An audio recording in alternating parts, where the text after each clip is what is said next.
सध्या पूर्ण देशामध्ये अल निनोचं सावट आहे। पाऊस सध्या थांबलेला आहे।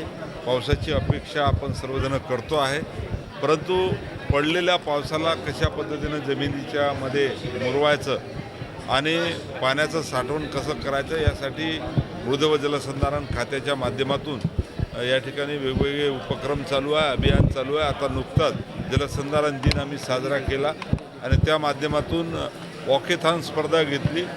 जवळपास 5 लाख लोक सकाळी 6 वाजता या वॉकेथॉन स्पर्धेमध्ये सहभागी झाले। यावरूनच असं लक्षात येते की आता माती आणि पाणी या 2 महत्त्वाच्या बाबीसाठी सर्वजण जागरूक झालेले आहेत आणि येणाऱ्या काळामध्ये ही लोक चळवळ नक्कीच होणार आहे। लोकांच्या सहकार्यातून लोकांना सोबत घेऊन मृद व जलसंधारण खात्याचं काम येणाऱ्या काळामध्ये आम्ही करणार आहोत। छोटे छोटे कामं जरी राहिले तरी अतिशय उपयुक्त कामं ते राहणार आहेत।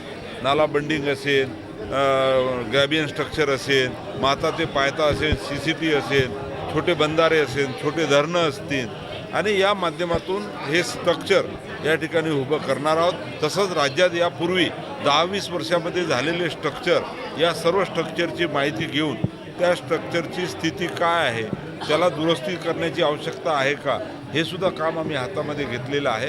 आणि म्हणून येणाऱ्या काळामध्ये मृद व जलसंधारण विभागाकडून सर्वच जण अपेक्षा ठेवत आहे, नक्कीच चांगलं काम करून आम्ही या ठिकाणी या राज्याला कसं प्रगतीपथावर नेऊ, महाराष्ट्र विकसित महाराष्ट्र कशा पद्धतीनं घडेल या दृष्टीनं वाटचाल आमची चालू आहे। शिवसेनेची सुनावणी सुरू आहे पक्ष आणि चिन्हाबाबत, काय त्याच्यामध्ये त्या संदर्भात काय चर्चा?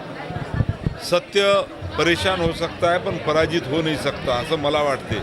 कारण माननीय एकनाथरावजी शिंदे साहेबांच्या नेतृत्वामध्ये जेव्हा आम्ही उठाव केला होता तर त्या उठावाची कारणं ही फार महत्त्वाची होती की वंदनीय शिवसेना प्रमुखाने पूर्ण त्यांच्या हयातीमध्ये शिवसेना स्थापन केल्यापासून जो विचार दिला, शिवसैनिकांना दिला, लोकांना दिला, त्या विचाराला कुठेतरी बाजूला सारून वेगळ्या पद्धतीची शिवसेना जे लोक नेत होते त्या विरोधात आम्ही उठाव केला आणि वंदनीय बाळासाहेबांच्या विचाराला घेऊन आम्ही काम करणारे आहोत आणि त्याच पद्धतीनं आम्ही काम करू असा आमचा नारा होता। आज त्याच विचाराने आम्ही काम करत आहोत आणि म्हणून माननीय न्यायालय हे सुद्धा या ठिकाणी विचार करणार आहे की आज एवढा मोठा उठाव झाला, विचारासाठी उठाव झाला आणि त्यामुळे मला असं वाटतं की सत्य परेशान हो सकता है, पराजित हो नहीं सकता, सत्यमेव जयते। आता कोण काय मागणी करतो आहे यापेक्षा आता येणाऱ्या काळामध्ये आमचे जेव्हा विधी तज्ज्ञ त्या ठिकाणी आमची बाजू मांडेल तेव्हा तुम्हाला समजेल की आमची बाजू कशा पद्धतीनं आम्ही मांडतो।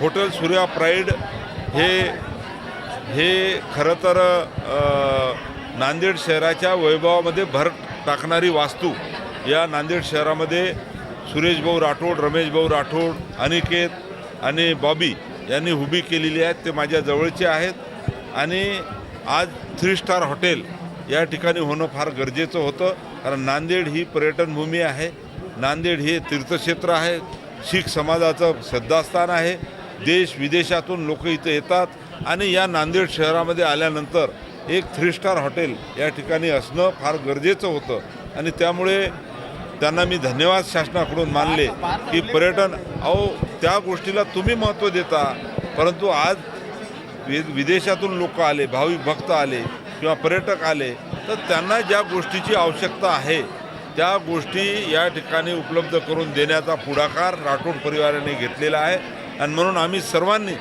त्यांना धन्यवाद दिलेले आहेत, त्यांना सदिच्छा आणि शुभेच्छा दिलेल्या आहेत।